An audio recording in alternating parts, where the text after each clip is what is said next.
Et on termine donc là le Sharet Teshuvah, la 6e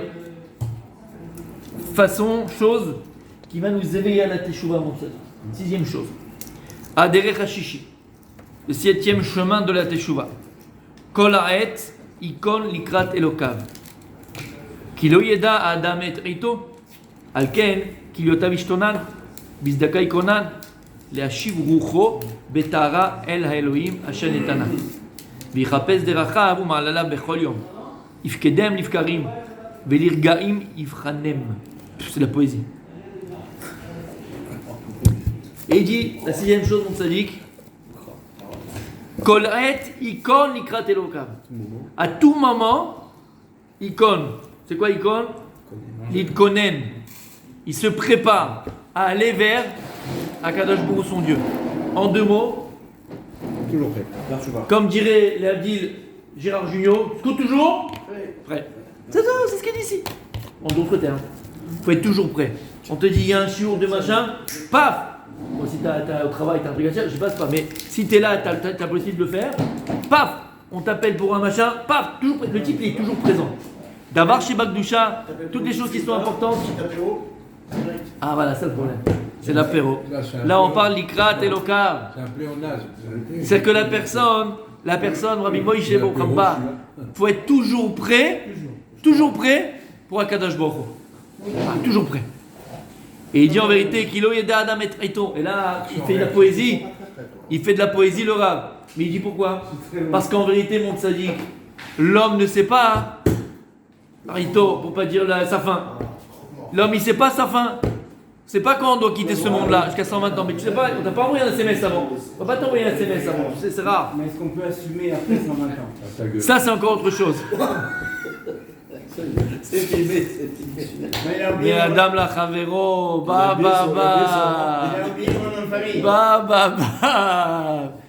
S'il vous plaît, Je demande Mekhila. on va aller demander après. Attends, non, moi je suis pas d'accord. Parce que tu vas dire Mekhila, il va être Mouchel. Moi je vais d'abord une bracha avant, parce que la boucha elle est magnifique. Vas-y, mon tzaddik. Tout ce que vous désirez se réalise. Amen. Moi j'ai demandé. Moi j'ai demandé. C'est le bon génie. C'était pour dire ça, Redemandez. Voilà, vous êtes fous quoi, faut profiter de ça. Allez, on revient. Et il dit pourquoi il se fait toujours prêt, mon tzaddik, toujours prêt à d'avoir ce bagdoucha. On te propose une mitzvah, on te propose une Torah, on te propose encore de grandir, de te construire. Tvos, attrape-le. Pourquoi? Qui a Adam et l'homme, il ne sait pas quand est-ce qu'elle est sa fin. Tu peux savoir toi? Et sans vouloir mettre encore une fois la pression à personne, mon âme qui peut dans des jours de pression malgré tout, d'accord? Très dur. Il y a un moyen, quelqu'un m'a posé une question. Il m'avait dit comment dans ma tefila, tous on est tous dans le même bateau. Comment se ressentir cette tefila ou comment se ressentir son limoud? Et je vais te dire quoi? Je vais même élargir au niveau de la vie en général. Au niveau de la vie en général. Si maintenant à Shemishmor, on te disait que le harvit que tu vas faire c'est le dernier. Et donc non mais Smichila, mais il faut le dire une fois. Comment tu le ferais ton harvit? Dans quel état tu le ferais ton harvit? Comment tu le ferais? Tu le ferais, Chazvé Shalom, je peux t'assurer. On parle de nous, on parle pas à un type qui connaît rien. Je peux t'assurer que tu le ferais en transpirant, en transcendant. En désert. Tu sais que c'est Yom Kippour Katan tu fais. Tu fais Yom Kippour. Si tu sais que c'est ton dernier Birkat Amazon, comment tu vas te concentrer dans ton Birkat? C'est le dernier, il n'y en a pas d'autre. Et tu as toute la patate pour ton Lamaba. Parce qu'avec ce Birkat Amazon, tu auras ton Lamaba. Les Abdil. C'est le dernier. Les Abdil, une fois j'ai dit à une femme qui se plaignait de son mari, d'accord? Une femme qui se plaignait de son mari, et cette femme-là, d'accord, en ayant un petit peu été rocker, comment on dit rocker? Enquêteur. Voilà, en ayant un petit peu vérifié les choses et tout ça, et enquêté, et connaître, dérouler, en fait, elle était trop exigeante. D'accord? C'est pas que elle se plaignait sur son mari surtout. Il est pas comme ça, et il est pas assez ceci, et il est pas machin, et il est pas. Et ça. Non, peut-être des fois c'est vrai. Mais si, avant tu vérifies, tu regardes, tu vois tout ça, et tu te rends compte, même dans la vie, c'est une femme qui est exigeante dans tout. Bon, c'est un caractère, le méchané. Mais tu vois, elle se plaint. Et en vérité, ça peut être dans les deux sens, mais là je vous parle d'un cas concret que j'ai vécu, que je connaissais, que je me suis occupé. Ok? Et elle faisait que de se plaindre ces temps-là, que se plaindre sur son mari. Bémet. Maintenant, lui, Bémet, Khnin, gentil, après il devait avoir des défauts. Mais Khnin, quoi, gentil et tout ça. En plus, c'était un peu un caractère. Elle est la fusée Ariane. Et lui, un petit peu plus. Tu vois qu'il est calme quand il te parle. Elle te retourne le monde, met ta main à la tête à la limite. Lui, il est calme, tu vois ce que je veux dire. Elle se plaint. Mais alors, qu'est-ce que ça crée dans le couple? Des distensions. Des orages. Ça crée des tempêtes, parce que lui, combien tu peux aussi dire à quelqu'un qui n'est pas assez, qui n'est pas truc. Donc ça crée des. Tu comprenez? Moi, à la fin, je suis en bail, je vous raconte même pas, verrouler. Et je me rappelle une des choses aussi qui est importante, même par rapport au Shambaï, par rapport à tes enfants, par rapport à n'importe quel ménage, je parle de ça par exemple, ok? Parce qu'en général, à 90%, même les couples qui se disputent, ils s'aiment, ok? Parce qu'il y a vraiment un truc de tromperie, ou il y a un truc très grave, ou il y a un truc bon, d'accord? Mais à 90%, on s'aime. C'est pas vrai. On s'est un petit peu juste écarté, on s'est un petit peu juste oublié, il n'y a plus de communication, mais on s'aime, c'est l'onachon, on s'aime, d'accord? Si maintenant tu sais que c'est le dernier moment que tu passes avec lui, demain, on t'envoie une lettre, demain il fait une crise cardiaque. Mais non, mais excuse-moi, mais comment on va se mettre avec lui? Parce qu'elle aime en vérité. Elle va le chouchouter, elle va le truquer, elle va faire un truc de fou parce qu'elle sait qu'il reste 2 heures. Ben imagine ta vie que c'est ça. Mais là, tous les jours tu as envie de te disputer, t'énerver, crier, faire rouler. Dis-toi peut-être c'est la dernière fois. Et tu vas voir, ça marche. Comme pour les enfants. Des fois, tu as envie de t'arracher les cheveux, t'en peux plus. Chémichement. Si tu vois que c'est, et tu penses que c'est bientôt peut-être c'est la dernière fois, chémichement, et tu vas comment ça va te booster. Vous comprenez l'idée, hein, Rabbi, non, comment l'idée? Parce qu'on n'est pas éternel. Et donc c'est pareil dans la Vodat Hashem. Si tu dis c'est peut-être chez Noneda, c'est 120 ans, mais si la personne est s'imaginer, d'accord, non mais on s'est compris, que c'est ton dernier jour où tu peux être Eved Hashem. Mais je peux t'assurer que ça va te booster comme n'importe quoi. Tu vas aller même acheter les tzitzit, tu vas mettre 14 sur toi. Tu vas mettre 250 sur toi pour rattraper les jours que tu n'as pas mis. Tes tefilines, tu vas mettre d'une certaine manière. Ton bika, tu fais différent, tes bras sont différents. Mais un dame lachavero, il sera différent. Et c'est la vérité. Alors il dit le Rav, c'est pareil. C'est-à-dire que à chaque fois qu'il y a quelque chose à faire, Begdusha, Betara, tu dois faire quelque chose dans ta Vodat Hashem pour servir à Kadosh Baruch Hu avec ton prochain Vechoulé. Chope le moment. Talodéa s'y reviendra. Talodéa. Chope le moment. Et il dit comme ça, vers moi, Rabbi Eliezer Omer, Nechseret Shabbat, Kouf Nun Bet Amoud, Aleph. Il me connaît. Quand je fais des pièges, il me connaît. Shuv Yom Echad Lifnei Mitatecha. Il dit Rabbi Eliezer, reviens un jour avant ta mort. Amou Talmidav, Shabbat aussi. Amou Lo Talmidav, ils l'ont répondu ses élèves. Rabbeinu, Bichi Adam Yoda Be'ezeyom Yamut. Tu nous dis reviens un jour avant ta mort. Mais quoi, le type il revoit un SMS avant de partir de ce monde-là. On ne sait pas quand il part le type. Amarlaïm leur a répondu Kol Sheken Yashuva Yom Shmatamut Macha. Il a dit c'est pour comment ça je vais le dire. Fais tchouva aujourd'hui, peut-être que demain tu n'es plus là. Benim Seou, quand même tchouva. Et donc qu'est-ce que tu gagnes à ça? Tous les jours tu es tchouva. Tous les jours tu es dans la construction. Tous les jours tu es dans le positif. Tous les jours.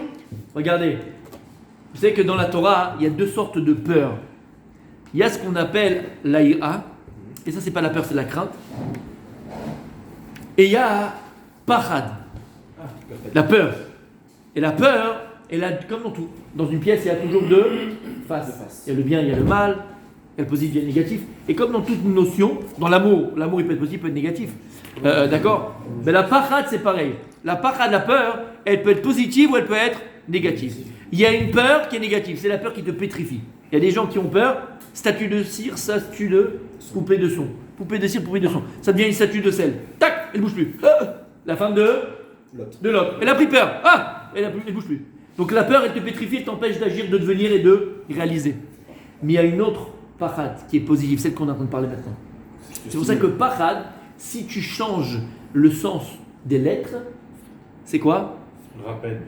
Pachad, on l'avait dit plus d'une fois, tu vas pas à la poste, tu vas pas à la banque. Dochef. Trof, il écrit pousser.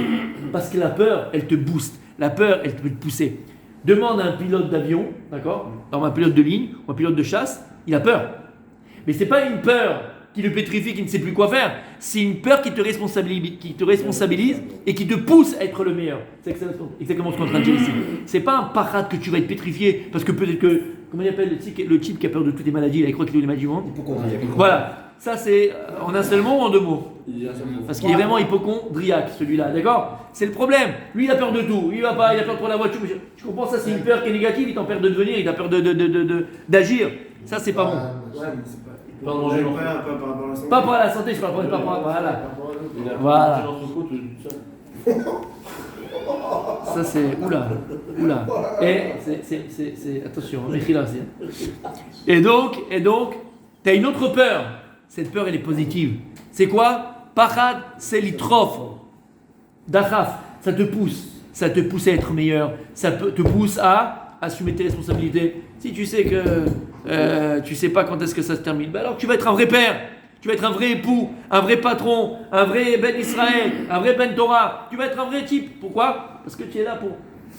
Cette parade positive, elle est là pour te pousser à devenir ce que tu dois être. C'est ça qu'il dit ici le Rav. Et c'est ce qu'il disait Rabbi Eliezer à ses élèves. Faites tchouva parce que demain peut-être vous allez mourir. Ah mais Rabbi, on ne sait pas quand est-ce qu'il va partir de ce monde-là. Exactement ça que je veux vous dire. Alors tous les jours ça fait tchouva. Parce que tu ne sais pas quand est-ce que ça arrivera. Veomer, bechol et yu begadecha levanim, veshemen aroshecha al yirsa.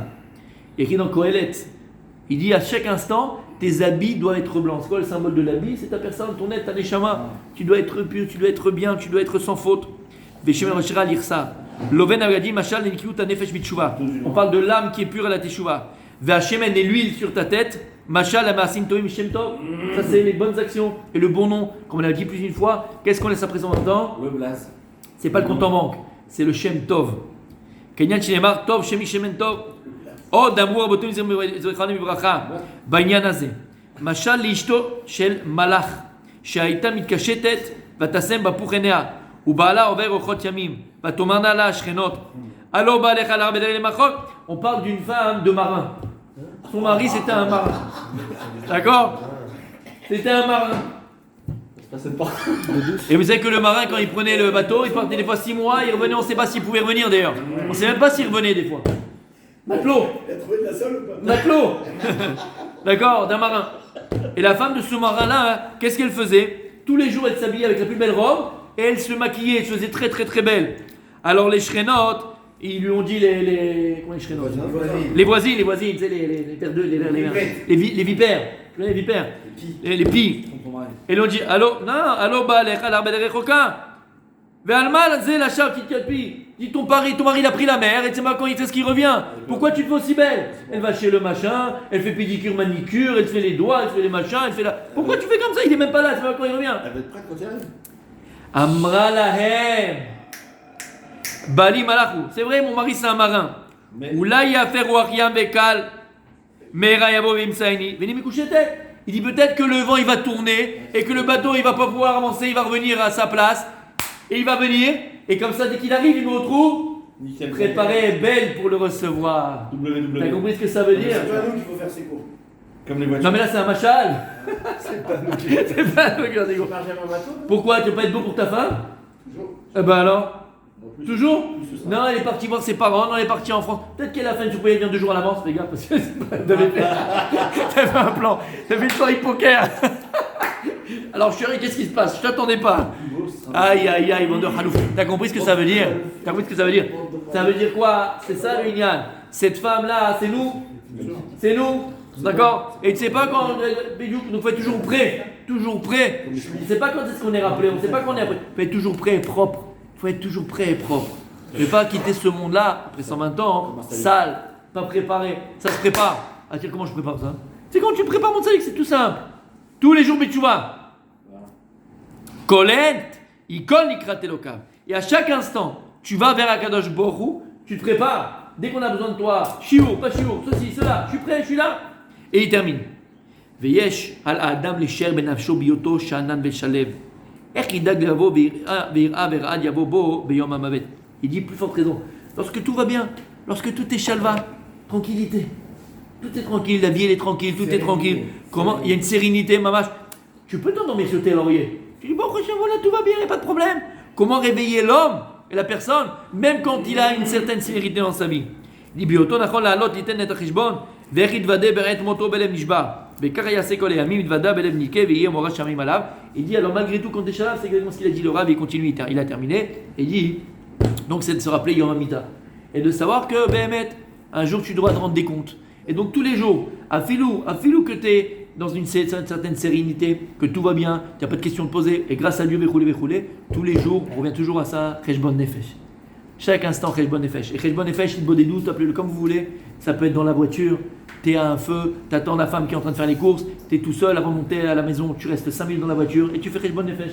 Qu'est-ce que j'ai fait aujourd'hui? Où j'en suis? Comment j'ai parlé? Est-ce que j'ai fait honte à quelqu'un? Est-ce que je lui ai demandé pardon? Pas pardon? Est-ce que je me suis lâché trop? Est-ce que je ne me suis pas trop lâché? Est-ce que j'ai fait comme il fallait? Est-ce que j'ai compris ce que j'ai étudié? Est-ce que je me suis rapproché aujourd'hui encore d'Akadosh Baruch Hu?